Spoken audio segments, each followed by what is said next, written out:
नमस्कार मंडळी. मला खूप आश्चर्य वाटतं जेव्हा लोक म्हणतात की मधुमेह, डायबिटीज पूर्णपणे बरा होऊ शकत नाही. फक्त नियंत्रित ठेवता येतो. ही एक चुकीची धारणा आहे. आणि मी हे फक्त 2-4 पुस्तक वाचून बोलत नाहीये, तर मी माझ्या डोळ्यांनी लोकांना मधुमेहमुक्त होताना पाहिलं आहे. त्यांच्या सगळ्या गोळ्या बंद झाल्या आणि डॉक्टरांनी त्यांना सांगितलं की आता तुम्ही पूर्णपणे बरे आहात. आणि असंही नाही की त्या लोकांनी पूर्णपणे उपाशी राहून हे साध्य केलं. त्यांनी फक्त त्यांच्या खाण्यापिण्याच्या सवयी सुधारल्या आणि 3-4 महिन्यातच त्यांचा मधुमेह बरा झाला. ही गोष्ट मनावर घ्या. सगळ्यात आधी एक गोष्ट लक्षात ठेवा की मधुमेह हा काही आजार नाहीये, तर तो एक खाण्यापिण्याशी संबंधित बिघाड, डायटरी डिसऑर्डर आहे. तो आपल्या चुकीच्या खाण्यापिण्याच्या सवयीमुळे होतो. आणि जर खाण्यापिण्यात सुधारणा केली तर तो पूर्णपणे बराही होतो. कदाचित तुम्हाला लगेच विश्वास बसणार नाही, पण करून तर बघा. यात तुमचं काही नुकसान होणार नाही, उलट फायदाच होईल. या व्हिडिओमध्ये मी तुम्हाला काही खाद्यपदार्थांबद्दल सांगणार आहे, ज्यांना तुम्ही तुमच्या रोजच्या आहारात सामील केलं तर तुम्हाला दिसेल की मधुमेह कसा कमी होत जातो. तुम्ही आजचा हा व्हिडिओ पाहण्याआधी तुमची रक्तातील साखरेची पातळी, ब्लड शुगर नोंद करून घ्या आणि उद्यापासून हे पदार्थ तुमच्या आहारात घ्यायला सुरुवात करा. 3 महिन्यांनी तुम्ही पाहाल की तुमची ब्लड शुगर नॉर्मल येऊ लागली आहे. आणि हे पदार्थ असे काही नाहीत की ते कुठेतरी दूर मिळतील. ते तुमच्या आजूबाजूलाच उपलब्ध आहेत. फक्त आपण ते रोज खात नाही. ही खूप चांगली वेळ आहे, कारण मी ज्या पदार्थांबद्दल बोलणार आहे त्यातले बहुतेक याच हंगामात मिळतात. या व्हिडिओच्या शेवटी मी तुम्हाला या पदार्थांपासून एक डाएट प्लॅन सुद्धा बनवून देईन. जर तुम्ही तो 1 महिना जरी फॉलो केला तर तुम्हाला इतके चांगले परिणाम मिळतील की तुम्ही नंतर तो सोडणारच नाही. चला तर मग वेळ न घालवता मधुमेहाला पूर्णपणे घालवून टाकूया. पण व्हिडिओ सुरू करण्याआधी मला हे जाणून घेणे नक्कीच आवडेल की तुम्ही हा व्हिडिओ कुठून पाहत आहात आणि तुमच्या तिथे सध्या किती वाजले आहेत. नंबर 1, भोपळा, पंपकिन. मधुमेहावर नियंत्रण ठेवण्यासाठी खूप मदत करणारा पहिला पदार्थ म्हणजे भोपळा. त्याला तुम्ही काशीफळ किंवा काशी भोपळा असेही म्हणू शकता. 4 मुख्य कारणांमुळे भोपळ्याची भाजी रक्तातील साखर खूप लवकर कमी करते. पहिले कारण, भोपळ्यामध्ये काही अशी संयुगे कंपाऊंड्स आढळतात जी वाढलेली रक्तातील साखर आपोआप कमी करतात. उदाहरणार्थ 2009 सालच्या एका संशोधनानुसार शास्त्रज्ञांना असं आढळलं की भोपळ्यामध्ये ट्रायगोन लाईन नावाचं संयुग असतं, जे मधुमेहाचं मूळ कारण असलेल्या इन्सुलिन रेजिस्टंटला ठीक करतं, ज्यामुळे रक्तातील साखर सामान्य होते. दुसरे कारण, भोपळ्याची भाजी बनवताना एक महत्त्वाचा मसाला वापरला जातो, तो म्हणजे मेथीदाणे. तुम्हाला माहिती असेलच की मेथीदाणे स्वतःच मधुमेहाच्या औषधापेक्षा कमी नाहीत.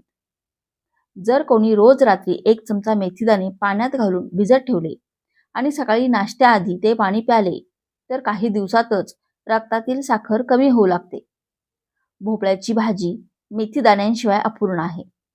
त्यामुळे जर तुम्ही मेथीदाणे भिजवून खाल्ले नाहीत तरी भोपळ्याची भाजी नियमितपणे खाल्ली तर तुम्हाला मेथीदाण्यांचाही मधुमेहासाठीचा फायदा मिळेल. तिसरे कारण, भोपळ्याच्या बिया.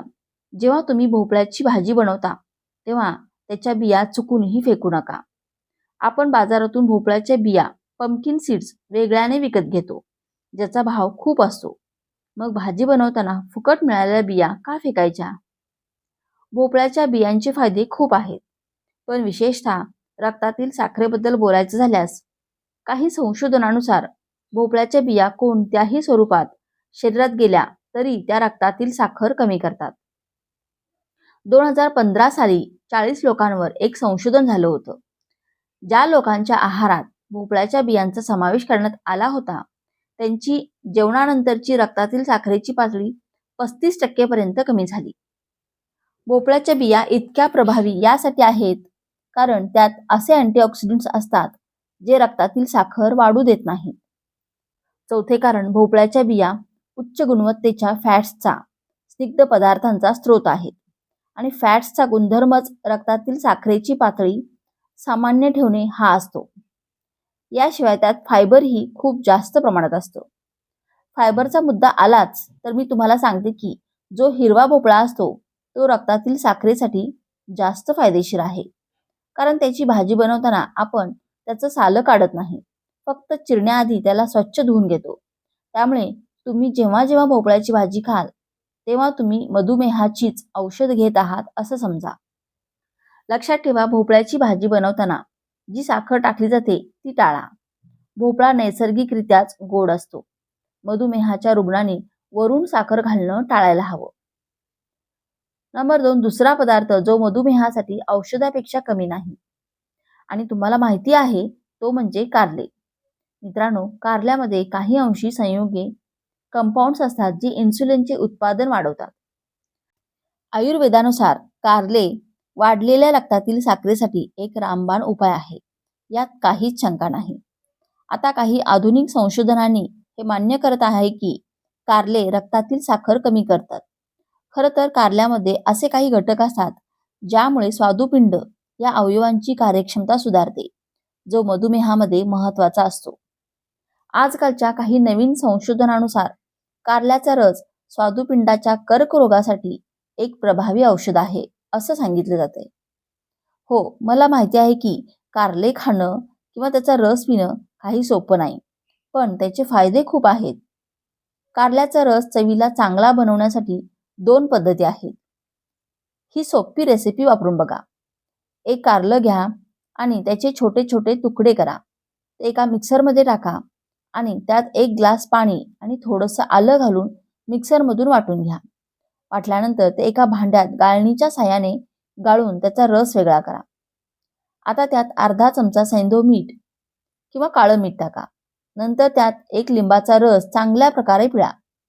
हे मिश्रण व्यवस्थित ढवळून घ्या आणि एका ग्लासमध्ये काढून प्या. कारल्याच्या रसात आले, लिंबू आणि काळं मीठ घातल्यामुळे त्याचा फायदा तर वाढतोच, पण त्याची चवही पिण्यासारखी होते. दुसरी पद्धत म्हणजे कारल्याच्या रसात दुधी भोपळा मिसळून पिणे. दुधी भोपळा फायदेशीर तर आहेच, पण जेव्हा तो कारल्यासोबत मिक्स केला जातो तेव्हा तो कारल्याच्या कडूचा बऱ्याच अंशी कमी करतो. यासाठी 1 कारलं आणि थोडा दुधी भोपळा घ्या. दोन्ही मिक्सरमध्ये टाका आणि त्यात अर्धा ग्लास पाणी घाला. कारण दुधी भोपळ्यामध्ये स्वतःचं पाणी असतं. त्यात थोडंसं आलं, भाजलेलं जिरं, काळं मीठ आणि पुदिन्याची पानं उपलब्ध असल्यास टाका. लिंबाचा रस घाला आणि मिक्सरमधून फिरवून घ्या. त्यानंतर गाळून प्या. तुम्हाला कळणारही नाही की तुम्ही कारल्याचा रस पित आहात. 2 महिने हा रस पिऊन बघा. तुम्हाला दिसेल की रक्तातील साखर कशी कमी होते. कारल्याचा रस पिण्याची सर्वोत्तम वेळ म्हणजे नाश्त्याच्या अर्धा तास आधी किंवा तुम्ही दुपारच्या जेवणानंतर 1.5-2 तासांनीही तो पिऊ शकता. टीप काय तर कारल्याचा रस बनवताना त्याच्या बिया काढल्या नाहीत तर चांगले बियांमध्ये खूप पोषक गुणधर्म असतात. त्यांनाही मिक्सरमधून वाटून घ्या. तसाही तुम्ही गाळूनच पिणार आहात. दुधी भोपळ्याचा रस बनवताना फक्त एक गोष्ट लक्षात ठेवा की कच्चा दुधी भोपळा थोडा खाऊन तर बघा, तो कडू नसावा. आपल्याकडे घरांमध्ये कारल्याची भाजी तर बनवलीच जाते. मोहरीच्या तेलात बडीशेपचा तडका देऊन आणि शेवटी लिंबाचा रस घालून ती बनवली जाते, ज्यामुळे कारल्याचा कडूपणा कमी होतो. बडीशेप आणि लिंबामुळे भाजी आणखीन फायदेशीर होते. नंबर 3, सुकामेवा, नाचणी आणि बिया, सीड्स. मित्रांनो, जेवणामध्ये जेव्हा तुम्हाला काही खाण्याची इच्छा होते तेव्हा तुम्ही काय खाता? बहुतेक लोक बिस्किटे, शेव, चिवडा किंवा वेफर्स सारखे पदार्थ खातात किंवा काही जण थेट झोमॅटो, स्विगीवरून ऑर्डर करतात. याच्या छोट्या चुकांमुळे मधुमेह पूर्णपणे बरा होत नाही. पण अशा वेळी जर तुम्ही सुकामेवा, नट्स, बटरफळ किंवा बिया खाल्ल्या तर तुमची भूक तर मिटेलच, पण तुमची रक्तातील साखरही कमी होईल. उदाहरणार्थ मखाना, कमळाच्या बिया यांना तुम्ही थोड्या तुपात भाजून खाल्ले तर ते इतके कुरकुरीत लागतात की त्यापुढे वेफर्सही फिकी पडतील. सर्वात महत्त्वाची गोष्ट म्हणजे अनेक संशोधनानुसार मखाना रक्तातील साखर कमी करणाऱ्या पदार्थांपैकी एक आहे. केळी आणि काजू, तुम्ही 2 केळीसोबत 10 काजू खाल्ले तर तुमचं पोटही भरेल आणि रक्तातील साखरही वाढणार नाही. फळं आणि मधुमेह. मित्रांनो, केवळ केळीच नाही तर तुम्ही खजूर आणि आंबाही खाऊ शकता. ही एक खूप मोठी गैरसमजूत आहे की फळांमध्ये नैसर्गिक साखर, नॅचरल शुगर असल्यामुळे मधुमेह असलेल्या लोकांनी ती खाऊ नये. या नैसर्गिक साखरेसोबतच निसर्गाने फळांमध्ये अँटीऑक्सिडंट्स, एन्झाईम्स आणि फायबरही भरपूर प्रमाणात दिले आहेत. त्यामुळे जेव्हा आपण फळं खातो तेव्हा शरीर त्यांना सहजपणे पचवतं आणि फायबरमुळे रक्तातील साखर हळूहळू वाढते. ही अचानक वाढत नाही. खरं तर निसर्गोपचार डॉक्टर फळांना मधुमेहासाठी हिलिंग फूड्स मानतात. दुसरी गोष्ट लक्षात घेण्यासारखी आहे ती म्हणजे आपण केळीसोबत 10 काजू खाल्ले. काजू हे हेल्दी फॅट्सचा आरोग्यदायी स्निग्ध पदार्थांचा चांगला स्रोत आहे आणि आपण पाहिले की हेल्दी फॅट्सचा गुणधर्मच रक्तातील साखर कमी करण्याचा असतो. त्यामुळे केळीमुळे जी थोडीफार साखर वाढायला हवी होती ती काजू वाढून देत नाही. अशाच प्रकारे तुम्ही सफरचंद एका मूठभर शेंगदाण्यासोबत खाऊ शकता किंवा सफरचंदाच्या तुकड्यांवर शेंगदाण्याचे बटर, पीनट बटर लावून खाऊ शकता. थोडक्यात नाश्त्याच्या वेळी किंवा भूक लागल्यावर फळं आणि सुकामेवा खा. तुमची रक्तातील साखर वाढणार नाही, उलट ती कमी होईल. आधुनिक विज्ञानही हे स्पष्टपणे सांगते की नट्स, पीनट बटर्स आणि बिया जसे की कमळाच्या बिया, भोपळ्याच्या बिया, जवस, फ्लॅक्सीड्स, सब्जाचे सीड्स रक्तातील साखर कमी करण्यात खूप मदत करतात. या सगळ्यांचा सारांश म्हणजे जेव्हाही तुम्हाला मधल्या वेळेत भूक लागेल तेव्हा शेव, चिवडा, बिस्किटे, वेफर्स असे पदार्थ खाण्याऐवजी फळं आणि सुकामेवा खा. काही दिवस हे करून बघा. तुमची रक्तातील साखर पाहून तुम्ही थक्क व्हाल. नंबर 4, भेंडी. पुढचा पदार्थ आहे भेंडी. भेंडी ही उन्हाळ्यात भरपूर मिळते. भेंडीची भाजी फक्त चविष्टच नाही तर रक्तातील साखर कमी करण्याची खूप फायदेशीर आहे. असं केवळ मी नाही तर आधुनिक संशोधनही सांगत आहे. 2018 सालच्या एका संशोधनात असं आढळून आलं की भेंडीमध्ये काही अंशी पॉलिसॅकराइड कार्बोहायड्रेट्स असतात, ज्यांना शास्त्रज्ञांनी शक्तिशाली अँटीबायोटिक कंपाऊंड्स मानत आहेत. याशिवाय भेंडीमध्ये फ्लेव्हनॉल नावाचे अँटीऑक्सिडंट्स असतात, जे रक्तातील साखर कमी करण्यात खूप प्रभावी आहेत. 2021 मध्ये झालेल्या एका संशोधनात असं समोर आलं की भेंडीच्या आत असलेले छोटे छोटे पांढरे दाणे म्हणजेच बिया मधुमेहांसाठी खूप फायदेशीर आहेत. प्राण्यांवर अनेक अभ्यास झाले आहेत आणि त्या सर्वांमध्ये भेंडीचे मधुमेह विरोधी अँटी डायबेटिक परिणाम स्पष्ट आहेत. तुम्ही मानवी अभ्यासाची जास्त वाट पाहू नका. आठवड्यातून 2-3 वेळा मोहरीच्या तेलात भेंडीची भाजी बनवून नक्की खा. नंबर 5, भरड धान्य, मिलेट्स. पुढचा जो पदार्थ आहे तो इतका जबरदस्त आहे की केवळ या एका पदार्थाच्या मदतीने तुमचा मधुमेह 3 महिन्यात पूर्णपणे बरा होऊ शकतो आणि तो पदार्थ म्हणजे भरड धान्य. मिलेट्स ही गोष्ट कळल्यानंतर 2च गोष्टी होऊ शकतात की तुमचा मधुमेह बरा होणार नाही. एकतर फक्त भरड धान्य खाल्ल्याने मधुमेह कसा बरा होऊ शकतो यावर तुमचा विश्वास बसणार नाही किंवा तुम्हाला इच्छा असूनही भरड धान्य खाता येणार. बहुतेक लोकांसोबत दुसराच प्रकार घडतो. आपल्याला गहू आणि तांदूळ खाण्याची इतकी सवय झाली आहे की त्यांना सोडून भरड धान्यांना आपल्या रोजच्या आहाराचा भाग बनवणं कठीण जाते. पण जर तुम्ही हे ठरवलं की ठीक आहे, पुढचे 3 महिने फक्त भरड धान्य खाणार, तर तुमचा मधुमेह बरा होणार नाही असं होऊच शकत नाही. भरड धान्य म्हणजे काय? तर भरड धान्य म्हणजे लहान धान्य जसे की वरई, कोदो, नाचणी, ज्वारी आणि भगर. हे काही नवीन नवीन धान्य नाहीत, तर भारताची सर्वात जुनी धान्य आहेत. ही 5 धान्य सर्वात चांगली आहेत कारण त्यांचा ग्लायसेमिक इंडेक्स इतर धान्यांच्या तुलनेत सर्वात कमी आहे आणि त्यात फायबर सर्वात जास्त आहे. तुम्ही त्यांना तांदळाऐवजी सहजपणे वापरू शकता. भरड धान्य वापरण्याआधी त्यांना किमान 6 तास भिजवून ठेवणे खूप गरजेचे आहे. भिजवल्यानंतर ती फक्त 20 मिनिटात शिजतात. तुम्ही त्यांना डाळ किंवा भाजीसोबत खाऊ शकता. तांदळाची पूर्ण प्लेट भरून खाल्ल्यावरही थोड्या वेळाने भूक लागते, पण भरड धान्याची थोडीशीच क्वांटिटी तुमचं पोट भरते. त्यामुळे जरी ती थोडी महाग वाटली तरी प्रत्यक्षात ती महाग नाहीत आणि आरोग्याच्या बाबतीत तर त्यांची इतर कोणत्याही धान्याशी तुलनाच होऊ शकत नाही. नाचणी आणि ज्वारीची भाकरी. जर तुम्हाला भरड धान्य खाणं शक्य नसेल तर किमान तांदूळ आणि गव्हाऐवजी नाचणी आणि ज्वारीच्या भाकरी खाऊ शकता. तुम्ही म्हणाल की मी नाचणीची भाकरी बनवली होती पण ती इतकी कठीण झाली की खाता खाता दात दुखायला लागले.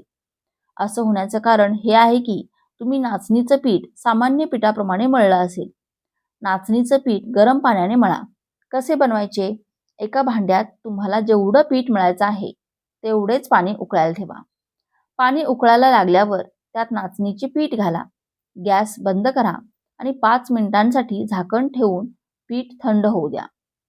नंतर या मिश्रणापासून पीठ मळा आणि भाकरी बनवा. भाकरी खूप मऊ होईल. याच पद्धतीने तुम्ही ज्वारीची भाकरीही बनवू शकता. गहू सोडून नाचणी आणि ज्वारीची भाकरी खाण्यासाठी ही खूप चांगली आणि सोपी पद्धत आहे. नाचणी आणि ज्वारी शरीराला थंडावा देतात. 2-3 महिने गव्हाच्या भाकरी ऐवजी नाचणी आणि ज्वारीची भाकरी खाल्ल्यास तुमची रक्तातील साखर तर कमी होईलच, पण वजनही कमी होईल आणि हाडंही मजबूत होतील. ओट्स ओट्स ही रक्तातील साखर कमी करण्यासाठी खूप चांगलं धान्य आहे. ओट्समध्ये विद्राव्य आणि अविद्राव्य असे दोन्ही प्रकारचे फायबर असतात, जे रक्तातील साखर कमी करतात. तुम्ही नाश्त्यामध्ये ओट्स, दलिया खाऊ शकता. बाजारात स्टील कट ओट्स मिळतात. गव्हाच्या दल्याप्रमाणेच हे ओट्स दलिया असतं. भाज्या घालून याचा नाश्ता बनवा. दुपारच्या जेवणात आणि रात्रीच्या जेवणात नाचणी आणि ज्वारीच्या भाकरी खा. कधीतरी डाळीसोबत भरड धान्य खा. खरं सांगा, जर तुम्ही हे केलं तर 1 महिन्यातच तुम्हाला असे परिणाम मिळतील की तुम्ही म्हणाल, अरे याआधी का नाही कळलं?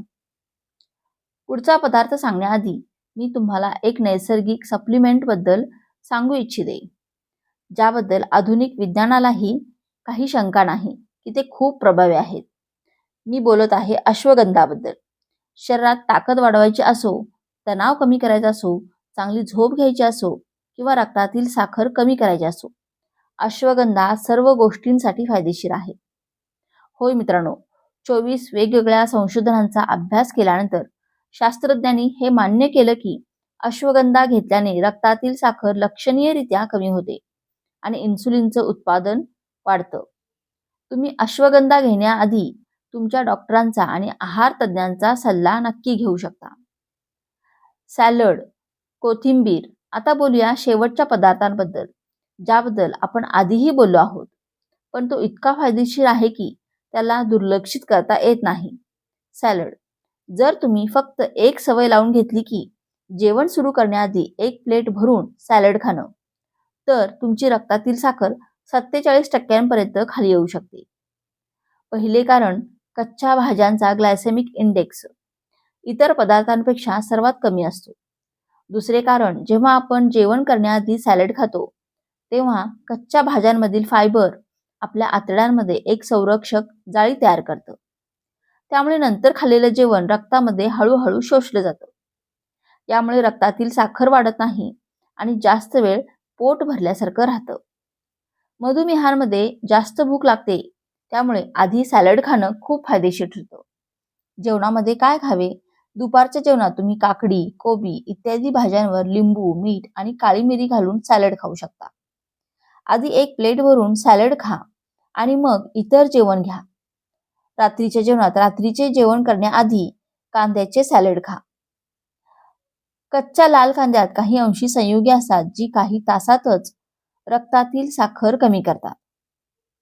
एका संशोधनात 84 मधुमेही रुग्णांना जेवणाआधी 100 ग्रॅम कांद्याचे सॅलड देण्यात आलं आणि 4 तासातच त्यांची रक्तातील साखर 40% खाली आली. म्हणून रात्रीच्या जेवणाआधी कांद्याचं सॅलड आणि दुपारच्या जेवणाआधी भाज्यांचं सॅलड नक्की खा. यामुळे विविधताही राहील आणि रक्तातील साखरही कमी होईल. आता आपण ज्या पदार्थांबद्दल चर्चा केली आहे त्यांना एकत्र करून एक सोपा डाएट प्लॅन बनवूया. सकाळी नाश्त्याच्या अर्धा किंवा 1 तास आधी तुम्ही कारल्याचा रस, दुधी भोपळा घालून किंवा तुम्हाला आवडेल तसा पिऊ शकता. जर कारल्याचा रस बनवता आला नाही तर रात्री भिजवलेले 1 चमचा मेथीदाणेही खाऊ शकता. नाश्त्यात भाज्या घालून ओट्स दलिया खा. दुपारचं जेवण सुरू करण्याआधी भाज्यांचं सॅलड खावा. राजमा, छोले किंवा कोणत्याही डाळीसोबत नाचणी आणि ज्वारीची भाकरी खा. भाज्यांमध्ये भेंडी आणि भोपळ्यासारख्या भाज्या निवडा. संध्याकाळी 4-5 वाजता भूक लागल्यास फळासोबत सुकामेवा खा. रात्रीच्या जेवणाआधी कांद्याचं सॅलड खावं. कधी भरड धान्याची खिचडी तर कधी नाचणी ज्वारीच्या भाकरीसोबत डाळ भाजी खाऊ शकता. बस हा डाएट प्लॅन 3 महिने फॉलो करा. तुमचा मधुमेह बरा होणार नाही असं होऊच शकत नाही. मधुमेह बरा करणं काही कठीण काम नाही. अडचण तेव्हाच येते जेव्हा आपण 1-2 दिवस काळजीपूर्वक खातो आणि नंतर बाहेरचं किंवा इतर पदार्थ खातो. पण जर तुमच्यापैकी कोणीही हे ठरवलं की ठीक आहे 3 महिने डाएट नक्की फॉलो करेन, तर तुमचं काम झालं म्हणून समजा. तुमचं काय मत आहे कमेंटमध्ये नक्की सांगा. या व्हिडिओमध्ये देण्यात आलेली माहिती तुम्हाला कशी वाटली आम्हाला कमेंट करून नक्की सांगा.